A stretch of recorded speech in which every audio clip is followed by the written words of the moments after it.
what was the first thing that came to your mind when you thought about this conversation? Money matters in governance. Mr. Sheon, what comes to mind first when you hear conversations like this? Money matters in governance. Oh man, thanks so much, Tolu, and thanks so much, Honorable Shia Adisa, for inviting me out. But when I hear money, money matters. I mean, and especially when it comes to government money. I mean, a lot of people say government money, but no, I say no, public money. It's all about people angry. There's a lot of anger in the Nigerian space that this money is not translating to anything. There's so much money in the hands of government. There's so much benefit in the hands of government. And we are not seeing this translating to impact. So I see something that a few they see that something that's been pocketed by a few, and it's not benefiting them as it should be. And so a lot of people are just asking questions about, it looks like we are the ones to suffer, while the ones in government are the ones to enjoy. It's something what's interesting to always note that people say, apart from the constitution of the country, the most important document that the country should hold firm to is the budget. And because that is the direction, that's where you show policy direction. That is where you are clear, you show clarity about how you want to execute your campaign promises. That's where the policy direction will be stemmed from. So in my own view, and that's how procurement will happen and public money will be spent. So I've been in this space for the last 12 years. Maybe I should be coming close to retirement. If I was a civil service director by now, I should be like a mid-career service boy. But just the honest truth is that there's a whole lot of mistrust, there's a whole lot of expectation, and a lot of things are also not grounded in facts when people discuss about money matters. All right. Thank you very much, Mr. Oluseun. That was such a very, precise answer. Honorable Seyi, I think you understand the nitty-gritties of how these things come about. What actually crossed through your mind? Because to the layman, it could seem a bit ambiguous, it could seem a bit complicated. Can you sort of like break that down to us? Money matters in governance. What does it entail? I think government is almost now synonymous with money. When people want to go into government, they think, how much money am I going to make? Or money is almost synonymous to government. I think money is so crucial. Whenever you hear scandals, whenever you hear issues, it's always revolving around money. And that's why money is so important. And I guess that's why AGID is bringing it up as the first webinar for the year.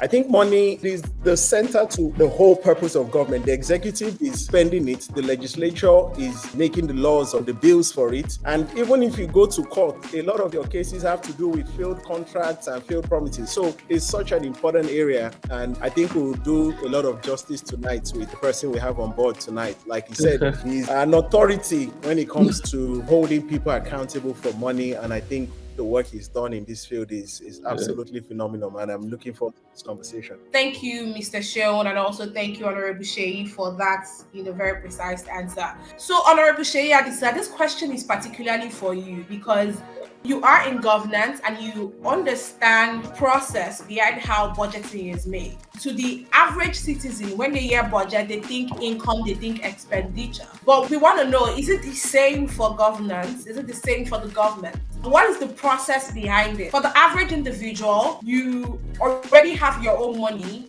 and then you say, okay, I have XYZ amount and I want to use so and so amount for this, so and so amount for that. Because that is more of a personal budget. But as a national budget, you're having this coming from Edo State, another coming from Ondo State, another coming from Ilorin, Kwara, from different angles. So what exactly is the process? And then we come in a new year and then the government says, oh, this is the budget for the year. How does that process work? Tell us about it. Just enlighten us more about that. Okay, you asked so many questions there. I'll try and take it one by one. And let me start from what Sheon said. Sheon said the budget, it tells you the priorities of the government. And just like as an individual, when you make your budget, if you spend 70% of it on say schooling activities, we'll probably presume you're a student. Now, depending on the country you're in Nigerian context, we have 3 levels. So the federal government has its own budget, which it allocates towards things that have to do with matters it concerns itself with, particularly in the exclusive list. And you have the state government, you have the local government, and they're all supposed to have budgets. But the process is literally from the start of a year. There's obviously a budget they've used from the previous year.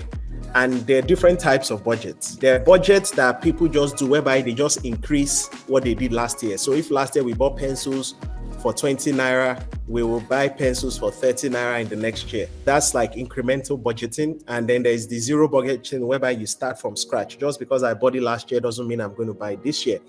But the process is the executive, through its ministries, start to collate what they think they're going to need for another year. And then they take it, usually, I speak from the experience I have, they take it to the governor, who is the head of the executive part of government. This is dealing with the federal system. It's quite different from other areas, but they take it to the governor and say, look, education, Ministry of Education wants to spend 200 billion, Ministry of Health wants to spend 300 billion, Ministry of Youth wants to spend 400 billion, and they bring everything.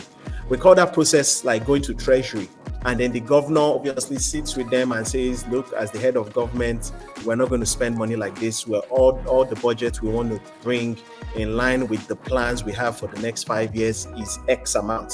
I don't want to sound too complex, but those things are always all based on frameworks, medium-term plans, long-term plans, and all of that. Anyway, the governor now brings the budget to the House of Assembly, or in the case of the federal, the president brings the budget to the National Assembly and presents a budget to the legislators that this is what we want to spend. But because we have checks and balances, what the president or the governor wants or the chief executive wants is not what would happen. So the legislators or the lawmakers now go through that budget. So they have different committees that scrutinize the budget. So if we look at education, how many schools do you want to build? Do we think they're enough? Because we are the representative of the people. Do we think it's enough? Or should we be building more schools?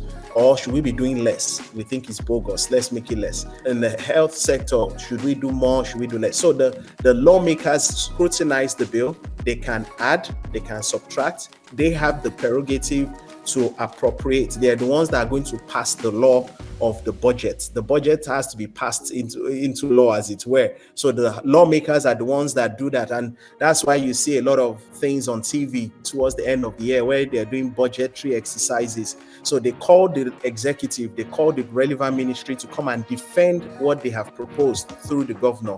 And then they say, we want to build X number of roads, we want to build Y number of roads. And then if they defend it to the lawmakers, they agree with them, it enters the budget. If they disagree, it doesn't enter the budget. And there's a lot of wheeling and dealing in that process. But the long and short of it is that the lawmakers have the final say of what goes into the budget. And when they pass the budget as a bill, which means it goes through first reading, second reading, third reading, it now goes back to the president or the governor, and then he assigns onto it.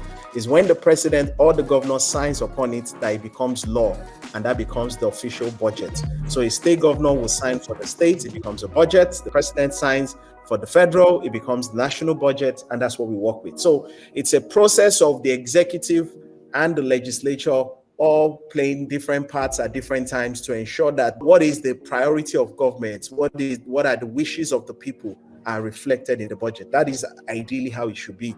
But as Seun will tell us, there are many things in between that process that we always want to look at. So, but that's generally the process. Thank you so much, Honorable, for that. I would like to ask Seun, what do you think goes on in between all of that before we now finally take it to the president to sign and say, okay, you know what, this is the final bill that we have, and the government signs it? Because this is 2024 already. We should already know what we're working with. But the situation in our dear country, Nigeria, sometimes we're still deliberating on the bill for 2024, middle of the year. What have we been doing prior, and how do we plan as a nation, regarding doing better with our budget? So there are a few things that would happen in the budget process.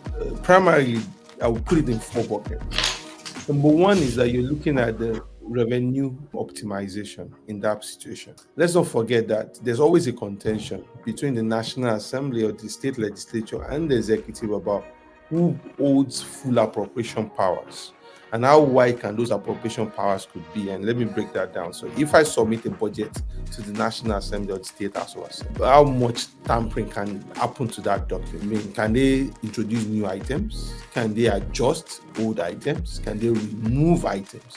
There's always been a contention about that, and that's why you see that previous years, there's always this contestation between you approve the budget, it goes back to the president declines some attempts, it goes back and forth, and before the final budget is signed. Interestingly, the Buhari government, they agreed that the budget will start from January 1 because prior to that, we had an opposite budget process. The budget will be signed somewhere around May, April. The year is almost at hand.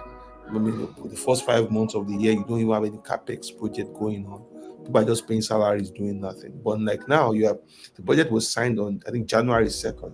Then the president arrived in Abuja the first week. First. That is good. But there's also a problem. The problem is that the project has rushed to a process where several items, several different things by the National Assembly have been tucked into the budget. So you're never going to get efficiency or optimization of resources, which I said the first thing you have is you have a situation about who owns the appropriation powers. And I think we should have gone to the Supreme Court to interpret that, but I understand. We should also go back to the basics that the budget itself is a legislation, it's a law. And if you submit a bill to the National Assembly or to the State House of Assembly, they have a right to remove clauses and edit and adjust as they deem fit. And even if you don't sign, they have the powers to veto you and get to thirds of the majority. And that can also happen. Invariably, the way we have set up our democracy put a whole lot of powers at the legislature side. So whatever happens between the legislature and the executive is just forbearance and the normal negotiation issues within the democracy. The executive also has powers too, because you will put things in the budget. If the executive chooses not to execute them, then you cannot hold them in breach of law, because definitely they would make cases of don't have enough revenue and whatever that means.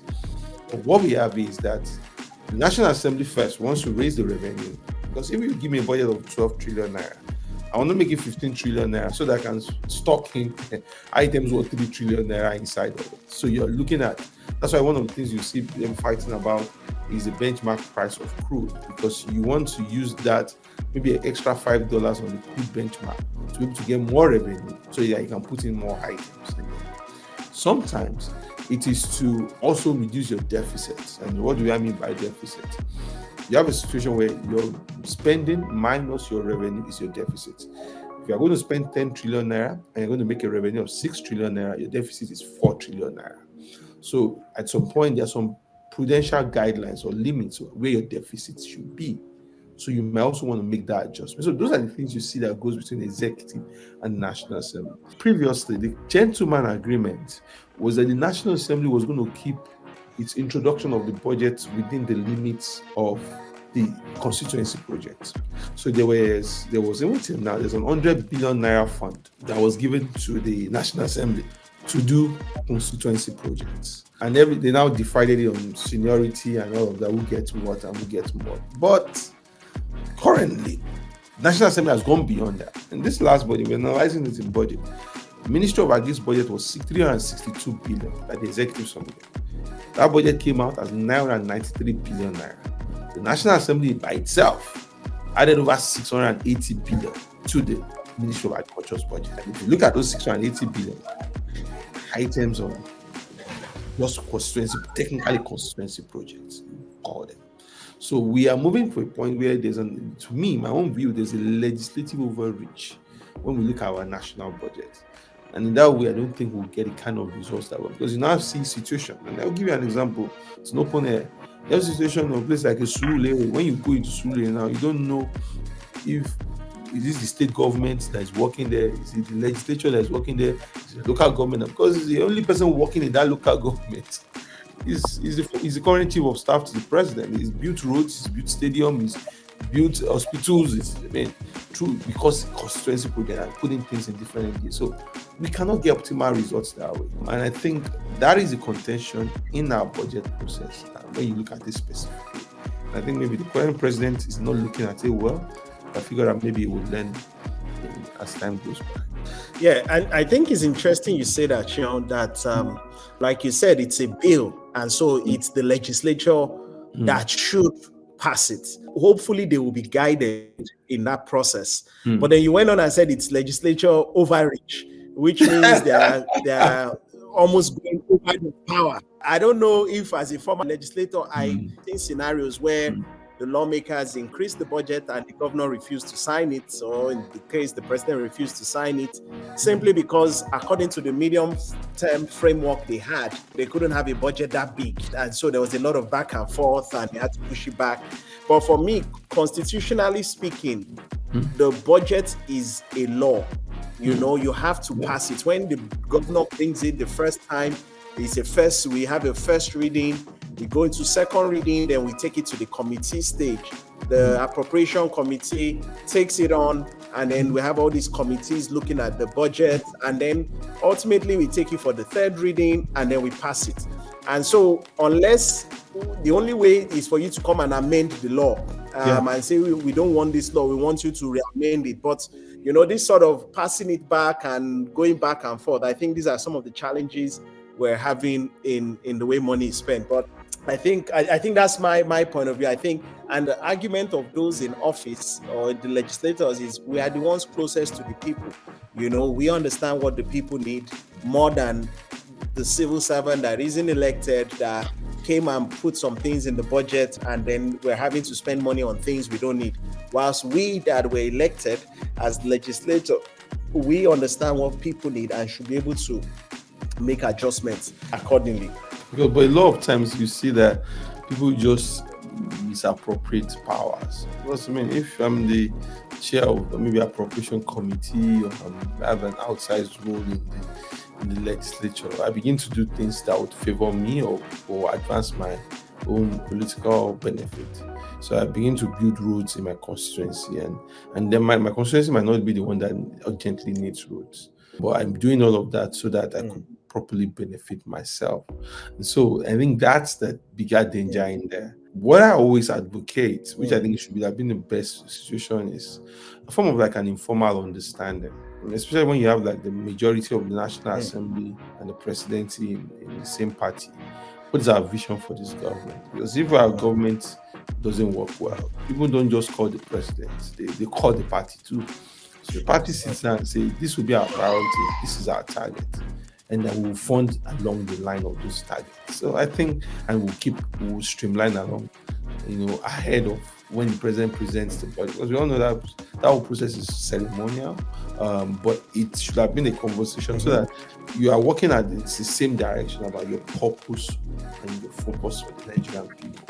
But a lot of times you now see that once it gets there, because now, once that budget gets passed, now, a lot of members of the assembly will start pressuring the heads of MDAs to say, execute my project, So even when the MDA projects that are meant to benefit a much more larger scope of society are in the budget, they don't get properly well executed. Priority starts getting to what National Assembly members are putting for their own purposes. So it's the danger of where we are as a democracy, and I think people we just have to speak up, and we are speaking up about it, but it also just means that our budgets might not be fully optimized for the kind of results that we want. Which leads to the question of this whole constituency project. They said lawmakers are to do three things: make laws, represent the people, and oversight, which is check on the executive, check to make sure that the things they're saying they're doing is what they're doing.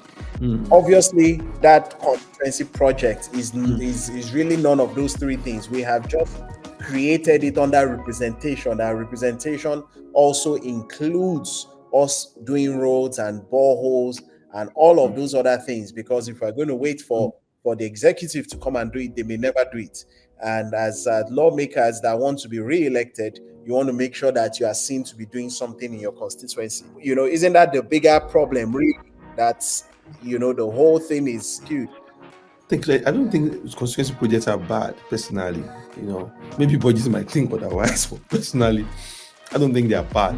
Even in the US, there's what you call pork and barrel projects. Constituency member wants to put something small in your constituency.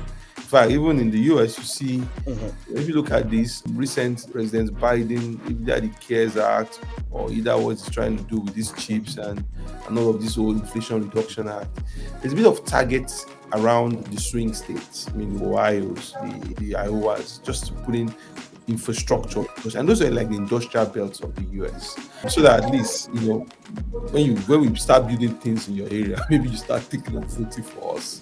in a way. for us. To say it's peculiar to us, I don't think. I think we should be capped. That's what we should do. I think we should go on. And I believe one of our key goals, one of our key lobbying in March, we want to speak to some members of national assemblies. This insertion that we are doing, we ruin this country, we mess up the budget. Why don't we cap percentage of our capital projects and allow lawmakers to do whatever they want to do? It could be 5% of your capital project in the whole year. So let's say capital project is possibly 10 trillion naira. 5% of that will be 500 billion. So whatever you want to put, constituency, roads, schools, everything you want to put, everybody has it. So instead of the 100 billion that we know now is no longer realistic for a lot of them, you can cap that 5%. Then you can now know that whatever the executives is produce is given to the National Assembly at the big pipe project. So you don't start cutting money, you dedicate more money for major roads, dedicate more money for major bridges, railways, and things like that. So, because if you don't do that, the entire focus of the procurement system is now on those constituency projects or the insertions that will be made into the budget by the National Assembly. Absolutely. Thank you so much, Oluseun. So some days ago, right, the Honorable Minister of the Ministry of Budget and National Planning, Bagudu, said, and I quote, "We expect citizens to challenge us over budget. But who is checking these things? How do they plan and involve citizens in the project? How do we check on the government?" And I think this question goes to you, Honorable Adisa, because you're the one in government. That's what budget does. They help us check it. But that's budget. That's an organization. As citizens, yes, but as an individual. I think the unfortunate thing is even financial statements of companies, people don't like reading them, let alone the budget of a country, unless of course you want to do business or you're a contractor. But the honest truth is that the budget speaks volumes as to what the government is thinking of, how the government wants to do things. And so yes, every citizen should try and read through, particularly areas of interest. Why I mentioned budget is because an organization like theirs, they simplify the budget so that people can understand them and they put it into context. You know, when we were in the House of Assembly, one of the things we learned not to do is put things in the budget called miscellaneous, because there is no such thing as miscellaneous. What does miscellaneous? Who is going to spend miscellaneous? Who is the miscellaneous? What do they want to use miscellaneous for? Each budgetary head should have what it's supposed to be for. If it's for electricity, let us know it's for electricity. If it's for water, let us know it's for water. Because when you make it ambiguous and you use words like general services, miscellaneous, it means people can spend it for anything and they won't be accountable for that. So I think in simple terms, every citizen, it's your country, it's your money, in quote, like we've been told. Resources is for all of us. Those in government have been given a mandate to represent us, but it doesn't stop us from being Nigerians or holding those in government to account, as the Honorable Minister has said. There's a lot of work we need to do. Current budget is at least 2,400 pages if you're using the A4 paper. So that's a lot of pages to go through.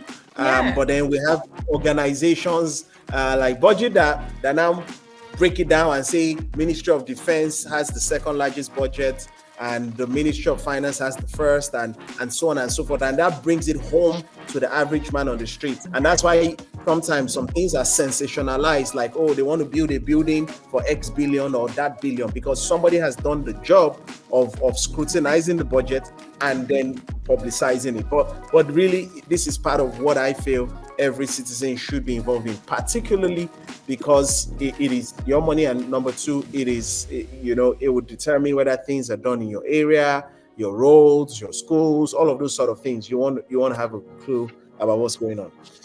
Absolutely. I mean, I like how that you already mentioned, because I was gonna say that the budget is quite a lot of pages, and I don't know how many citizens have the energy, in quotes, to sit down to read through all those pages, and they might not even the layman, the average citizen might not even understand some of the things written in there. But of course, we're thankful. But that's why, like budget, they tell us that's why they elected us, so that they don't have to think, so that we can just go and do everything on their behalf. That's part of the argument I've heard in the past, when citizens say that's their job, that's their own job, let them go and do the right thing.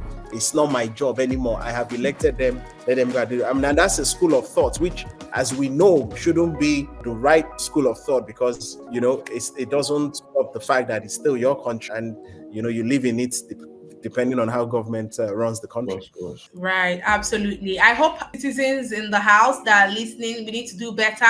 We should not just say, oh, because we voted them in power, they should do the right thing. Yes, they should, but we should also check them from time to time. Oluseun, I'd like to ask, like your institution budget, what measures are in place to help call our leaders to accountability, to see that they are doing the right things with our monies as a country? Yeah, thank you so much. And I think Honorable Seyi is mentioning well about that's the work we do. And that's what we are, not just the work we want to do alone, we want every Nigerian to do it. I will put the link of the budget in the chat, and you can go download it. And in the next 2 weeks, we will have, you could check on budget websites, because we're struggling to even, because the budget was in a very weird manner. It was given like a non-readable PDF this year, so we are still battling that. I guess there's some issues with the gift miss. I guess that's one of the reasons why the salaries are being paid late at the federal level. So they've not been able to properly give us a more machine-readable element. But we're trying all our best to make sure we can put it online, very accurate format, so that you can search. We have a dashboard. You can search for the budget on our website and see the budget and analyze it and visualize it and see what it is. So for us, we're big on that. Secondly is to track government projects. And when you look at this budget, I want you to search and look for your area, look for your state, look for your local government, look for your city, and be curious to check what is even the project doing in my local government or in my area, and how do I reach out. And I tell people, do something small. Just write a letter to your constituency, a representative, your state house or assembly member, your federal constituency. Or write him a letter. I'm aware this project is in your constituency. I'm expecting that it will be done. I'll be looking forward to it. I trust that you will fulfill your oversight from. I want Nigerians to be able to write their mail. I mean, it's not about the response. Oh, we will not get a response. No, we will just act as active, responsible citizens. And once we start tuning the system quietly, people start understanding that they have a responsibility to the citizens. That's so public tracking of public projects is critical, and a part of the budget. It's not something the government should do alone. The citizens also should be involved and should be engaged fully on all of this. The other thing also is to follow allocations of public allocations into state and federal allocations. You can find that on our website. It's called me.budget.org. You can see allocations for your local government, allocations for your state, allocations for the federal government, so that at least you know how much is going to your state on a monthly basis, and you can use that to query. You could also visit, get state budgets. I mean, and there are some of the states are already posting their budgets now, and you can track, you can read it. So Nigerians need to, even if it's just a whole month, and you dedicate 2 hours to all of this, to be more curious, to be more involved, to be more engaging. That's the only way we deepen democracy, in a way, because democracy requires a whole lot of vigilance. One of the key things wrong with the budget is that it doesn't align with the needs of the people. So I'm a member of National Assembly. Sometimes I'm even nominating things that are only maybe closely connected to my company, my corporate organization, or maybe things that do not even have any bearing impact on the people. Sometimes people see the street lights and they are wondering, this is not the most important thing we need in this community. You want a primary health care center. So it is also an opportunity for you to stand in the gap for that kind of community and say, this is our bigger problem. You did this, we appreciate it, but we have a bigger problem at that. So I think that's the only way we can also make this democracy work. All right. Thank you very much. I like that you said something about being more involved and letting our budget reflect the needs of the people. A situation where people need healthcare system and then you're creating solar lights for them, it just doesn't sit well. Is there an agency who has the oversight of ensuring the funds are used appropriately? I don't know what Sam means by an agency. I feel like let me take that, Tolu. So the way it's structured, the way checks and balances are formed, the executive are the ones that spend the money. The legislature are those that check And that's the oversight function the legislators have. Now, the problem or the question is who checks the constituency projects that the legislators themselves have put there? Do you understand? But then the answer to that as well, in most cases, it is executed by the executive on behalf of those lawmakers. So even if I put solar panels in the budget for my constituency, I won't be the one to execute it. It will be somebody in the executive, whether the Rural Electrification Agency or the Ministry of Power, that executes it, even though they're executing it on my behalf. So the executive spends the money, the lawmakers make the bill for the spending of the money, and as such, check how the money is being spent. That's the oversight function the lawmakers have. So it's not an agency, it's the role of the lawmakers to check how the executive are using the money. I also think I should mention, and I think we'll probably, as we progress, talk about it, is there's not everything in the budget that gets funded. And that's important, because when you hear Nigeria has a 27 trillion budget, it doesn't mean Nigeria has 27 trillion to spend.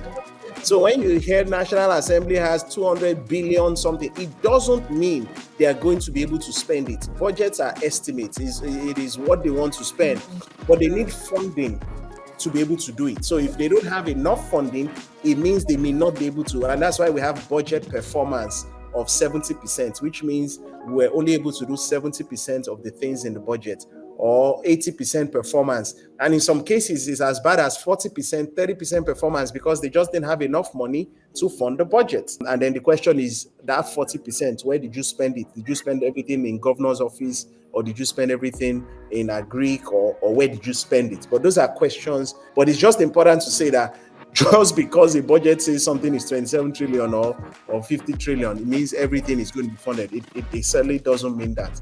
But then, like Cheryl said, there needs to be vigilance from the citizens. Actually, thank you so much. I think this is something I'm going to post on my Twitter when I'm done. The average citizen needs to know that, because you see 27 trillion in the budget or the national budget, you think that, oh my goodness, our country, we have money, and then they'll be saying, no. All right. Speaking about funding, though, so you said that, sometimes might have about 70% of, the budget carried out, about 40%, sometimes 30%. These monies that we spend, where is it gotten from? Does it have a way of affecting the tax that we pay as citizens, or, public service? How do we get this money that we spend? So let me use Nigeria's current situation, the little I know, and Sean, please correct me if I'm wrong. Nigeria's current budget is 27 trillion.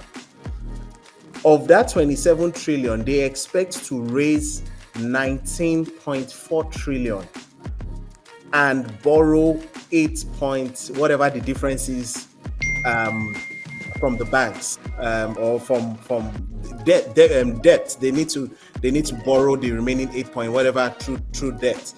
And that 19.4, absolutely, it will come from taxes, it will come from oil, it will come from different things. If you look in the budget, it always has two sides. It has the appropriation side, the spending part, and it has the revenue part. Excuse me. How much revenue and how you think they're going to get it. By the time you sit down and you look at it, you can tell if they are realistic figures or somebody is just adding figures up just to balance the budget. Sometimes we've seen people that just say last year we were able to raise 20 million. Next year we're going to raise 50 billion. And the question is, if you only raise 20 million, how on earth are you going to raise 50 billion the next year within 12 months? What are you going to do that would exponentially change your case so that you can raise that? So I think these are the fundamental things we need to understand as we talk about budgets and budgeting. But yes, tax is all, I'm sure there are fines and all of those other things in the budget. That is how Nigeria makes its money. There's an account for the federation, there's an account for the federal government, but don't let me go into all of that. But pretty much those are the sources, and maybe Sheon wants to add one or two other sources, but oil, taxes, charges and some other things. Sean, would you like to add any other Yeah, thing? I mean, I can go a little bit on that. So, I mean, revenue of federal government is an anomaly, but that's what we do. We call it oil revenue and non-oil revenue. In a normal country, it should be tax revenue and non-tax revenue. But Nigeria has always been this oil country, and I think it's unraveling the way it is. And in the oil revenue, definitely, the federal government will take profit. They will take what they call equity oil or profit oil and do taxes. So in the oil sector, there are two arrangements. There's what you call joint ventures and production sharing contracts. So in joint ventures means that we both co-own these assets. You bring your share, I bring my share, we invest in it together, and whatever at the end of the day, when its oil field starts producing, based on our investment, we both take our respective share, and the federal government share is paid to it. That's what you call the joint venture. And you also have what you call production sharing contract, which is for bigger or deep offshore. That one requires a lot of money, and the federal government cannot put down that money. So they allow the IOCs, which is the oil companies, to invest ahead, and at the end of the day, the federal government would take profit or take tax whatever profit those people make, around 80% tax, but make a lot of money there.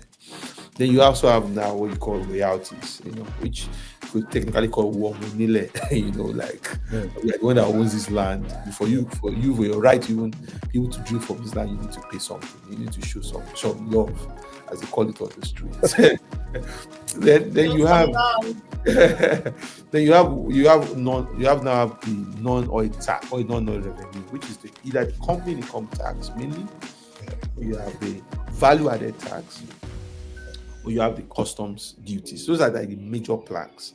The other things like education tax, electronic money transfer levy, and the different things like that. But those are the major planks of public revenue. Sometimes you find companies and they pay. Sometimes we also invest in companies like LNG, and they pay dividends, and the federal government also distributes that. So those are where Nigeria actually makes money from. There's no baba anywhere that is milking money for Nigeria. It's all about what we see is what we get. And the work of the government is to keep optimizing these lines so that they can get more resources out of it. All right, thank you very much, Sean, for that. I mean, like I already said, I think this is such an insightful conversation because it's giving the citizens more knowledge about how your country gets money. And thank you for breaking all of that down. Some people think, oh, Nigeria has one money somewhere, or there's one, Baba Saleh or one chairman that's spending money. I'm glad that we have all of this clarity now. And please, I think these conversations, we should have them as often as possible.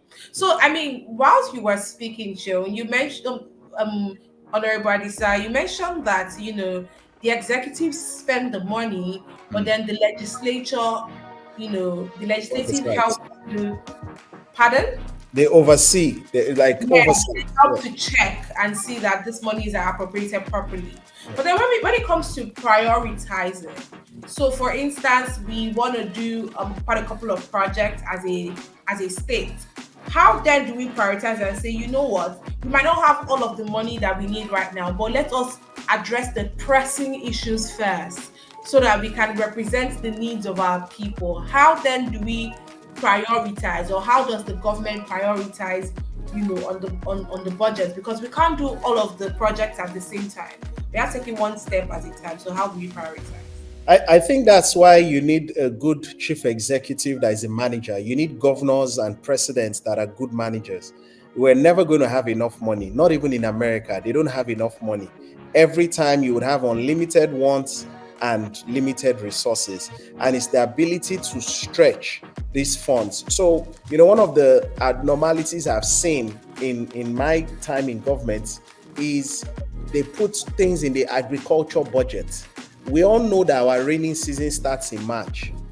So ideally, that should be prioritized, especially if part of the things in the budget is supporting farmers. So you should prioritize that in the first quarter, we need to, spend money towards agriculture so that, we can optimize that sector and make sure we get the most out of it. But you see some files are not approved by the governor or president until August. So pretty much that year, that farming year is almost gone. By the time the money goes through the process of being paid and released, maybe it comes out in October. You have less than a month of rain left for a year that you should have gotten the money all the way back in January or February. And so I think a lot of it has to do with the chief executive and the sort of plans they have in place. It's one thing to put money in the budget, it's another thing to be able to prioritize and segment it that these are the priorities. And I have seen in my time in government that those that take things in like building blocks, we tackle this first, then we tackle this. So there's a lot of intensity, there's a lot of focus in that sector. You see more results than spreading yourself thin, where you do a little health, a little education, and in all you don't see the effect of the spending because it's so small. Rather, I would say they should spend like building blocks, focus on certain industries per time, and that way you can see rapid development or impact. Now, this is my view, and I think in my view you get much more in that regard. I also think that in the place of priority, the more government talks about certain sectors, the more private sector wants to partner with them. The more private sector wants to go into business with them because they know this is a priority. This is something we should do together. So if a governor or president is talking about tourism, what is likely is you start to see international partners, you're starting to see foreign investments looking at that sector because the government or the president is talking about it and has started to make moves in that sector. So I think a lot of it in terms of priority depends on the chief executive. And sometimes he's led by his vision, he's led by his manifesto, he's led by certain things he has said he will do. And sometimes if they are not prepared, they just do it as it comes, which is most unfortunate. But I think a lot of it sits on the table of the chief executive, which is the president or the governor. All right. Thank you very much for that. Like you've rightly said, the majority of how we prioritize the budget depends majorly on the chief executive, which is either the president or the governor. All right, Oluseun, I have one question for you. We'll be taking some questions from the chat box pretty soon. But before we get to that, Oluseun, imagine the average citizen walks up to you. Probably they meet you at an event and then they ask, oh, what is it about the national budget? What is the major or basic thing that the average citizen should know about the national budget? You're muted. You're muted, please. I think, okay, thanks so much. I think the major thing you should know about national budget is what is in it for you. It's very important to pay attention to what exactly do I benefit from all of this. Because you want to look at capital projects more specifically. You want to check in projects in your state, your local council, your community, your local government. So first about what's in for you. Secondly, you also want to check, we understand also the process. When people talk about Nigeria does not have enough money, or when people are making advocacy for efficiency in government spending, you can also show some comparison. So how much is going to health and how much is going to education? Which kind of projects are in health, which kind of projects are in education? And to be able to also provide some informed argument, because a lot of times you see a lot of people say things that are not true, or maybe half truths, in some sort of way. So we also want to be able to put this in like in the right balance. You want to be able to look at it and have some informed understanding about what exactly those sectoral allocations look like and what exactly what is government then marking. You also want to check government promises. What did government promise? What did they tell us in our manifesto? Did they look like what we see in the budget? I mean, there's a funding for student loan. Some government promised about agriculture. What is government trying to do for agriculture? And what they are trying to do for agriculture, would they shift the need? Would they make a difference in some sort of way? So those are the kind of things you want to put on the table. When you look at the budget, you want to check the sectoral allocations to see how the spread of things are. You want to check, and the budget is releasing like by the end of this month. We'll receive like a budget, a 2024 budget playbook, which will make you at least read the budget in a few pages, like 20 pages, and make you understand at least an overview and try to tell you what exactly you need to do. So we're working on that data or work for this entire month. All right. I wanted to ask, this budget playbook, is it free or is it for sale? I wish we could sell. Because the average citizen will I tell wish you, we could why will sell. I I mean, buy national we, budget? with no profit. So if you give us donations, we'll take it. But Um, but it's all for free. right. It's for All free. right, Everything. thank you. I think you posted the link to your website or something so Yeah. people can So you could, check. if you Yeah. check more on budget.org, yeah, definitely. All Yeah. right, all right. Thank you very much. So we have quite a number of questions coming in. A lot of citizens are very curious to understand a lot of things about the national budget.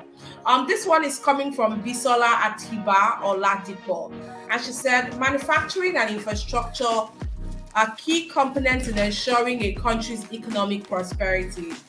Countries like China, USA, and Japan have achieved a good level of economic growth through building solid infrastructure. The 2024 budget approved by the Nigerian Senate has just about 5% of the total funds assigned to infrastructure. How do we as citizens ensure that more funds are assigned to this? So she's saying that, compared to China, USA, Japan, they prioritize a large portion of their budget to infrastructure. But the 2024 budget in Nigeria this year was assigned just 5% to infrastructure. So how do we as citizens ensure that more funds are assigned to this? Yeah.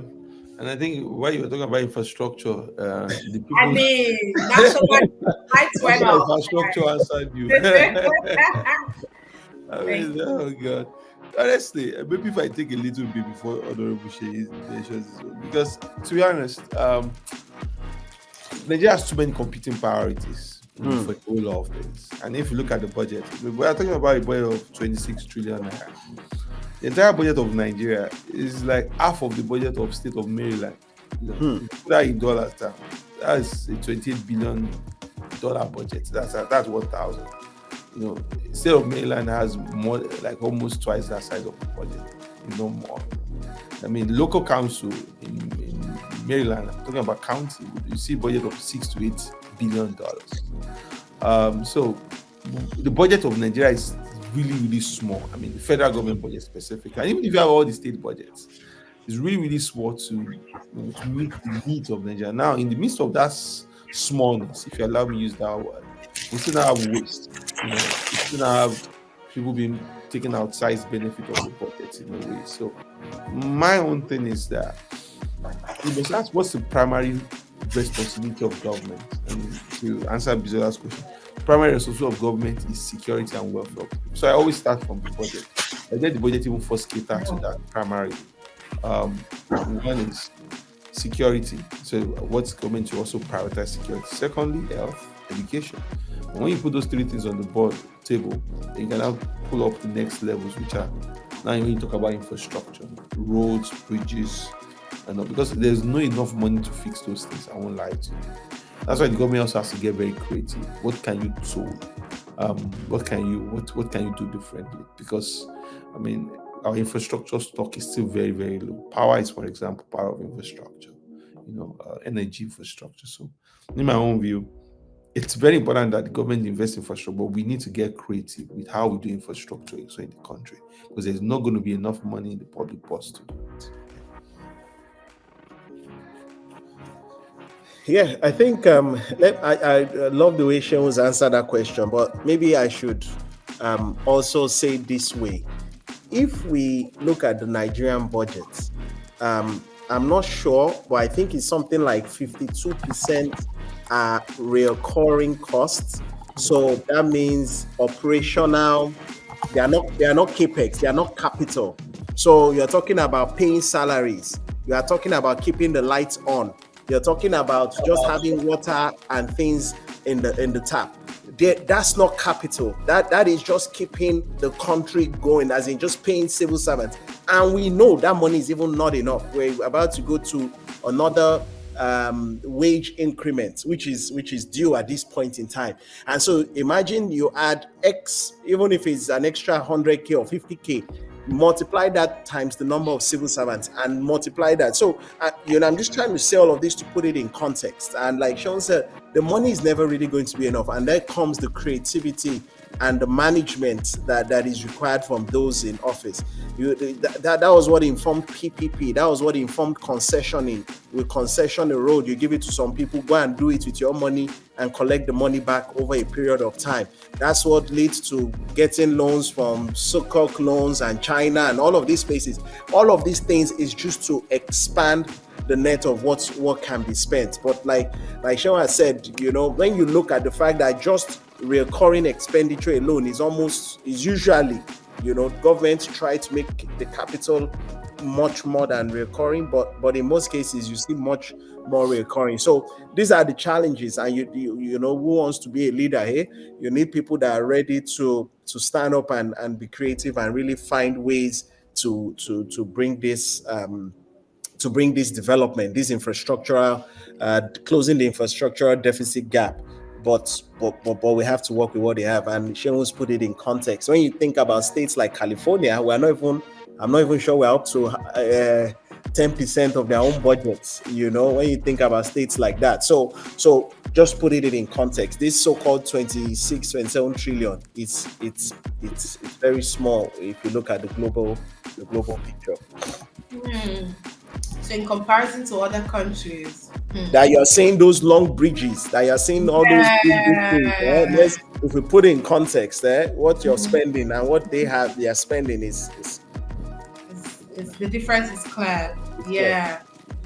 So we just need to be more creative with how we go about, our infrastructure in Nigeria. Thank you both so much.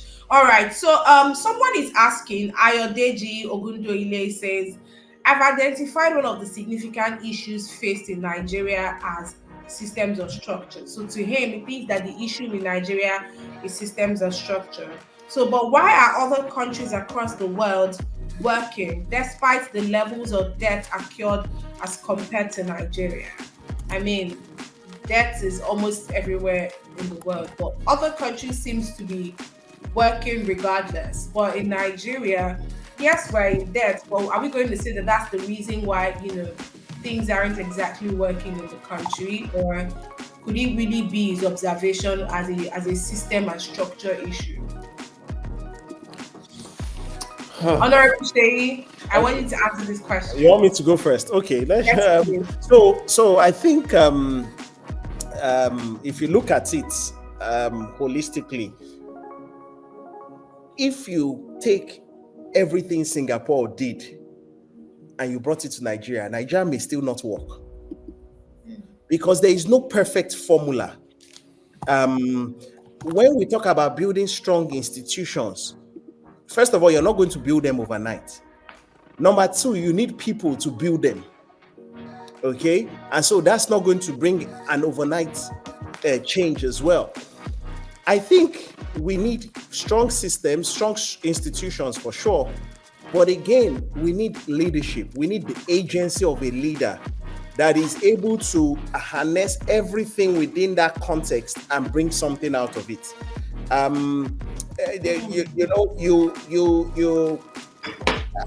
looked at a lot of our policies. 2016, 2017 is not knowledge. Knowledge is not our problem. We don't have a knowledge problem. I believe we have some of the best professors, some of the best advisors. The issue is, do you have somebody that has the willpower and has the tenacity to really see through the agency to bring everything together and make it work? In the process, obviously, building these strong systems, which will take some time, but putting all of those things in place. I think anyway, in terms of building nations, that this is what we are going to need. So when the person says structures and systems, yes, it's part of it.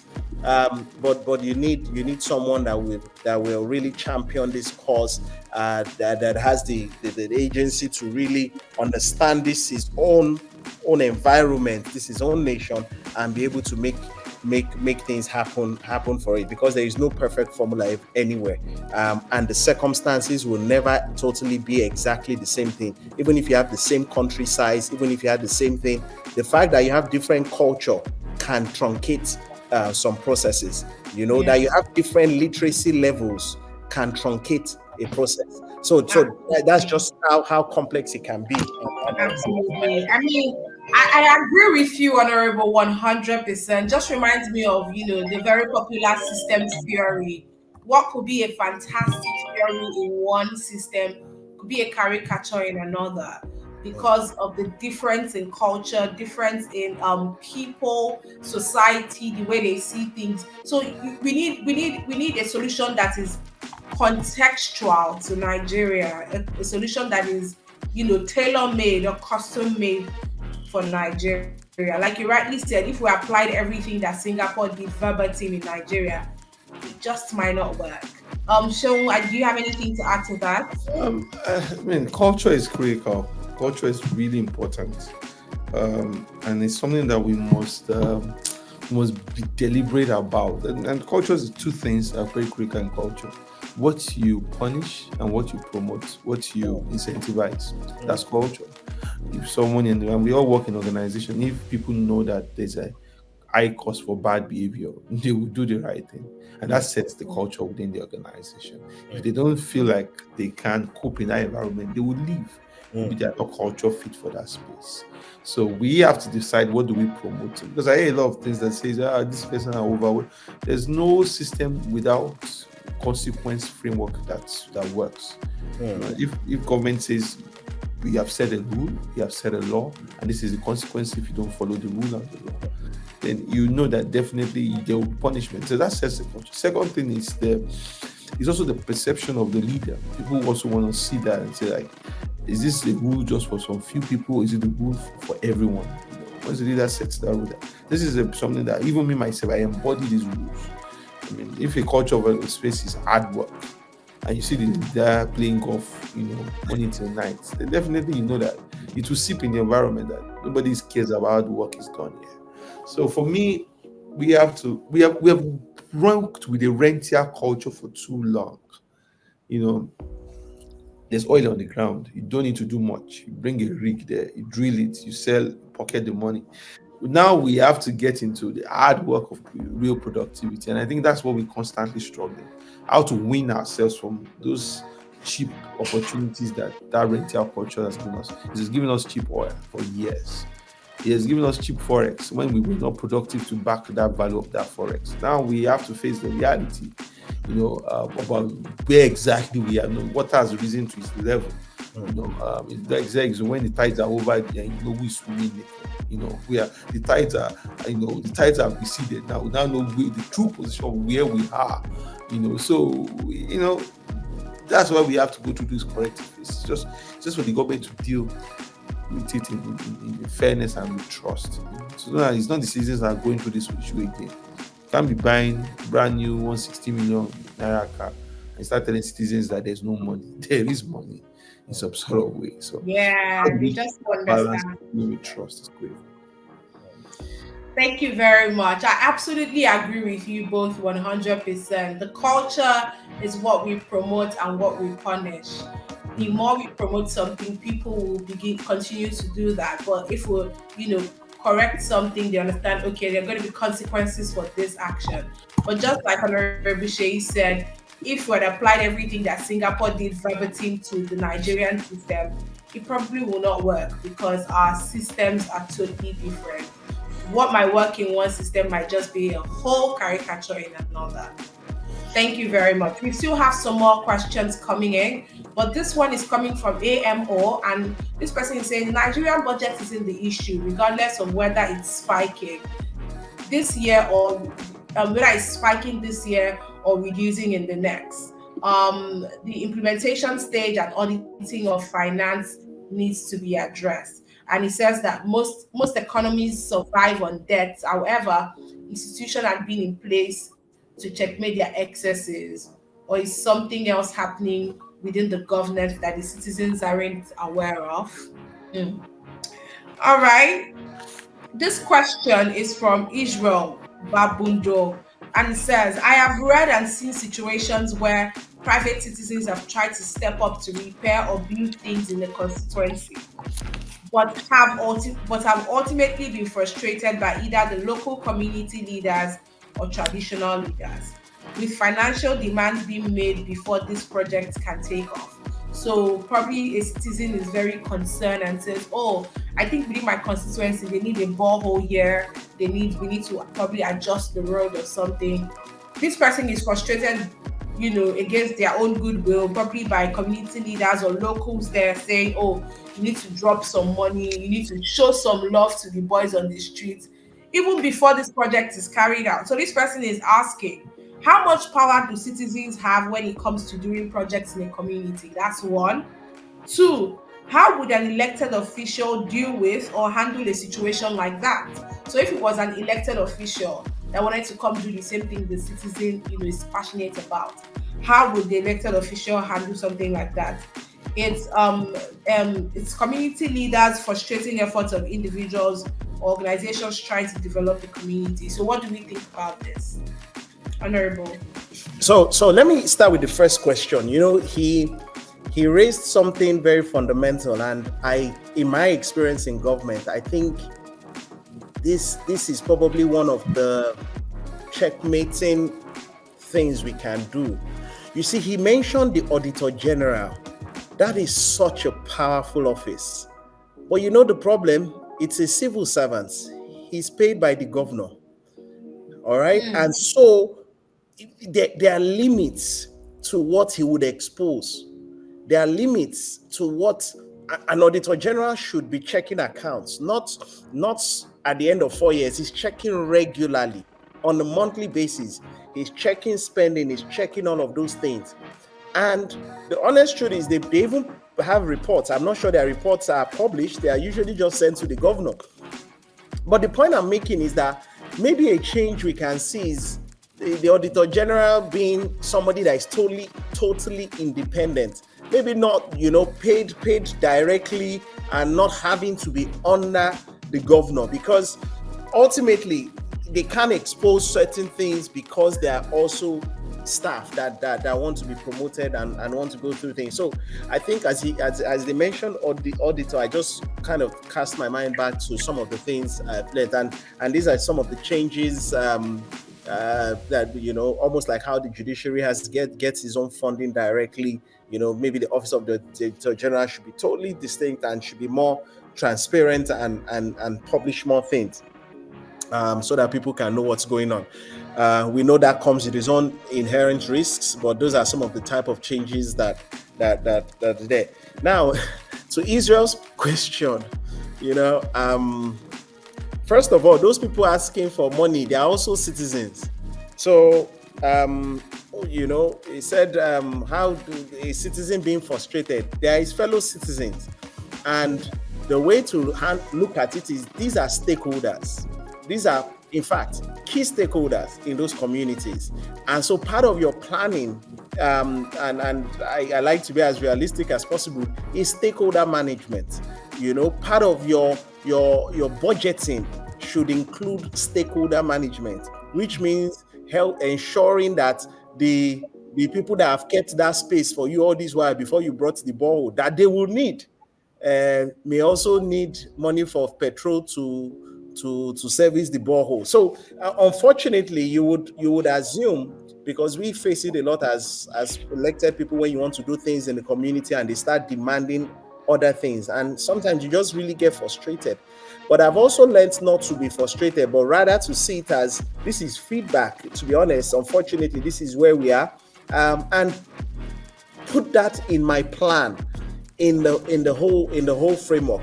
Why it's so hurtful to this person is he's a citizen. He's just a citizen, and he's just trying to add to his community. But I think what the person hasn't done enough is manage those that are involved, the traditional rulers, the community, to the extent that when they are all on the same page, they will even be part of people digging the borehole with him and supporting him and making it happen. If they think there's an ulterior motive, maybe he has political ambitions in the future, or he's trying to use them to climb the ladder, then they may want to get something out of it. So I think the missing link from my point of view from that scenario that's been painted is a stakeholder management thing, and we as elected officials, that's part of how we plan projects. When you plan projects, you're planning to do things, but you also understand that there are those that will make that project sustainable. those that will look after it, that will make sure it's not vandalized, that will make sure it's not the engine is not stolen the next day, that will make sure the panels are there 2 years from now. Those are your stakeholders, and those are people you must carry along. If you're a community person, they may welcome you without money. If you're somebody not from the community, they think it's a form of leverage you're trying to get, and they want to maximize or Mm. in return. And so it's all stakeholder management, and we must all learn to get the better side of our negotiation when we're going through these processes. Absolutely, absolutely. I really like the balance that we have in this conversation, and I'm happy that we have, someone in governance like Mm. you, Honorable, that's giving us, all of these details. The average citizen, I don't know, wouldn't have thought of this. I mean, when you rightly said that if a citizen wants to do something and the locals are there, those are your co-citizens as well. That are troubling you and asking you to show love. But thank you for giving us context and helping us understand. Oluseun, I don't know, do you want to add anything to that question, or do you want me to just No, um and nothing else again. I mean, to just say we need to be more involved. Democracy is about participation. It's about being involved. It's not just about voting. Yeah. People will tell you that, I mean, voting is one of the lowest powers you can execute in a democratic system. Because you vote here, it's necessary to vote. But there are things that are more important than voting. Even joining a political party is higher for me, to me, in my own sense, than voting. Holding government accountable is much more important when you rank things that you do in a democracy than voting. So let's participate. Let's not be like, oh, we voted you in, you're disappointing us. It might be disappointing you, but at the end of the day, you have handed over a 4-year mandate or a majority. Democracy is a tyranny of the I majority. mean, so can I ask a question for the citizen, please? Oh. I mean, I voted you in, and I understand that, that's like the least show of my participation in the grand Mm. scheme of things. But how about the place of trust? I voted you in because I trusted you. So why should I mean, I'm just playing the devil's advocate. I totally understand the concept of, holding them accountable, holding the government accountable. But then how about the place of trust? Like, I voted you in, so I should trust your judgment in the first place. That was why I voted you. So I trust that you should do me well or represent me well in that It's, position that I gave. it's too dangerous because you give it too much power. Put all the money, all your rights, all the legislation. I mean, the too much you're put in the hands of somebody. It's Actually, yeah. You Es- have. Especially somebody that paid some people to win. So if he's paid you already, he doesn't think you. If you trusted him, you shouldn't have collected that 2K or 3K in the process. And to be honest, that's how some elected officials see things. I paid my way into this office, so don't ask me about any accountability. I paid you to get here. Which is unfortunate, but the honest truth is that that's how it's some of the people in office actually feel that we had to buy your vote. You didn't trust us, we bought it, and when there's a transaction we have paid, don't complain, enjoy the ride while it lasts. actually, absolutely.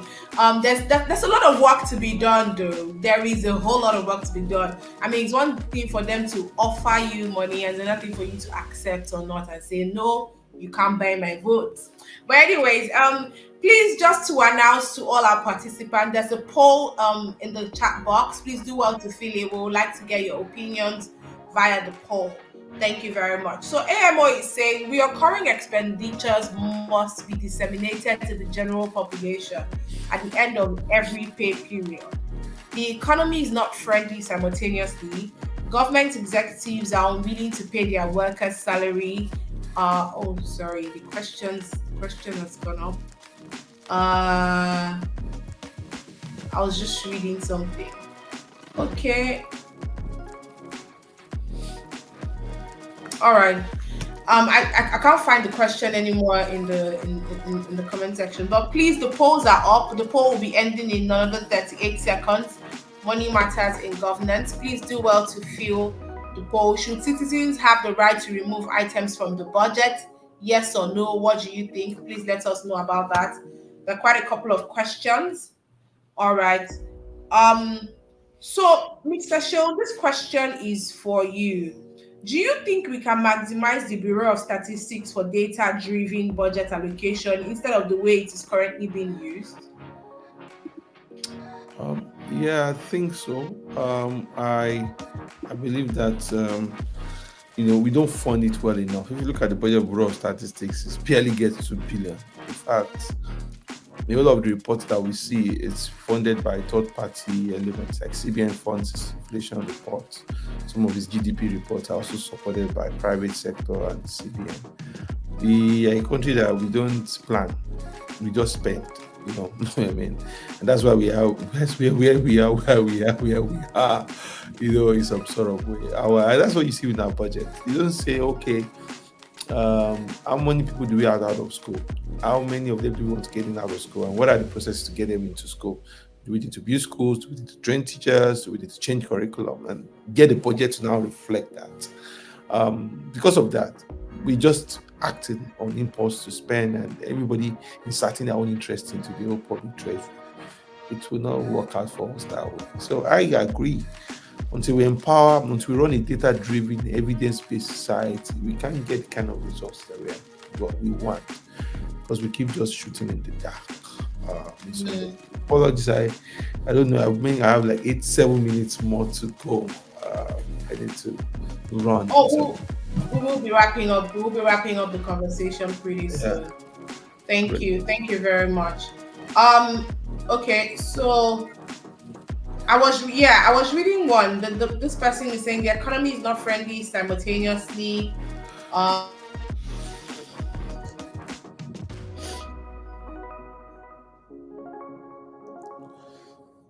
right, I think we lost Tolu's network there. She was reading a question. I think I just saw. The economy is not friendly simultaneously. Government executives are unwilling to pay their workers' salaries and remuneration. Isn't that unbelievable? Okay, I think this is talking about transparency. All of the expenses, salaries, personnel costs for each ministry, each agency is in the budget. And so these are all things that could be searched out. And I think, to be honest, budgets, personnel costs, these are things that are paid easily. So hearing that government is not paying regularly should not be the case. I think sometimes it's things like allowances and allocations and all these extras as well that I think always gets a bit sticky. Or in the case of subnational state governments, where there's the allocation coming from the federal government and their IGR is not enough to meet that budget. So say, for example, a state's personnel cost is 8 billion and his allocation from the federal is 5 billion and his IGR is 1 billion. It means he has only 6 billion and the personnel cost alone is 8 billion.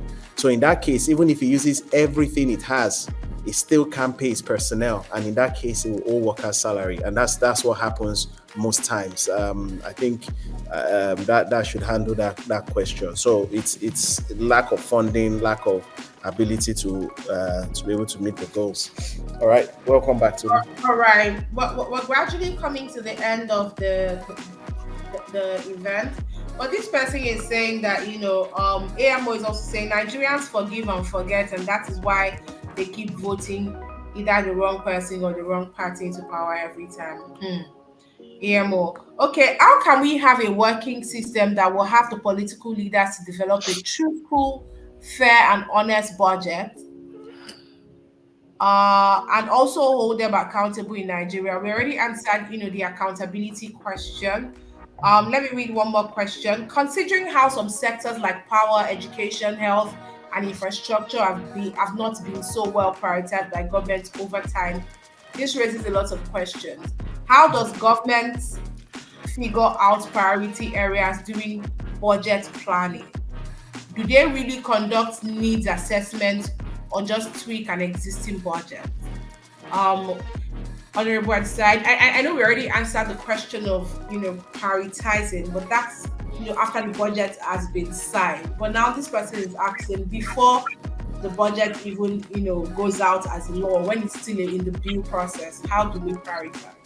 Okay, so I think when I was talking about the process, there's something called treasury, which is where different ministries bring what they want to spend.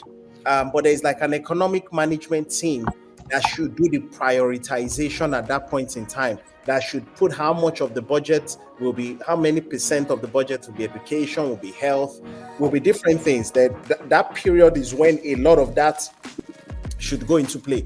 Obviously, when it gets to the House of Assembly, it may still change further, but at the Treasury process, that's when a lot of these priorities are given. But like I also said, it's one thing to put it in the budget, it's another thing for the executive, the governor, the president to prioritize that. And they're going to need like coordinating offices, planning offices to help them in that process, to be able to say, okay, let's take our Greek first, let's take education, let's take this, because you're always going to have limited funds, and you need to spread it appropriately. So I think that's how it is. Before the budget, there's a treasury, there's a process of that. When it gets to the House, it gets a bit scattered, but then even after it's signed, there's still a team that should help the governor or the president prioritize spending. And we said it's according to needs, according to manifesto, according to promises, and so on and so forth. All right. Thank you very much, Honorable. I know that many of us still have lots of questions. I can see the questions, coming in, especially AMO. AMO has a lot of questions. So AMO, do well to follow Honorable Seyi on social media, on Instagram. I'll do like a pit stop for you. Pardon? No. Oh, okay. All right. So please follow Honorable Seyi on social media, on Instagram, on Twitter. You can send him a DM and ask all the questions. You can also follow African Governance Institute for Development on Instagram as well. Do well to follow all our social media handles. But before we go, because we're wrapping up pretty soon, Honorable and Oluseun, please, can you give us your final words? What would you say to the average citizen? What advice would you give to the citizens on how they can, get more involved and hold our leaders accountable? I would just say, having me. It's been a pleasure being here. So I would say, participate, get involved.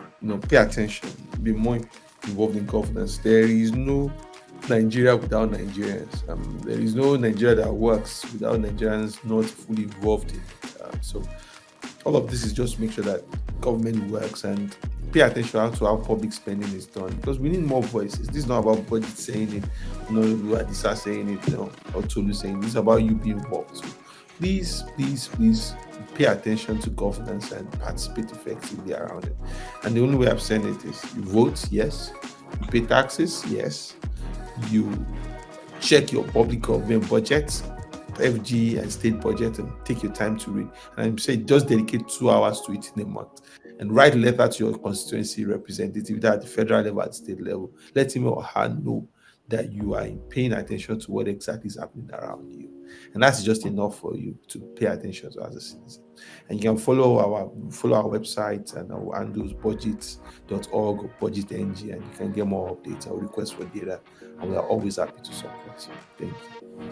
Thank you very much, sir. Honorable Adisa, please. I think Sean's taking it right out of my mouth. Participation is key. The purpose of this webinar is to empower citizens, is to make us more informed.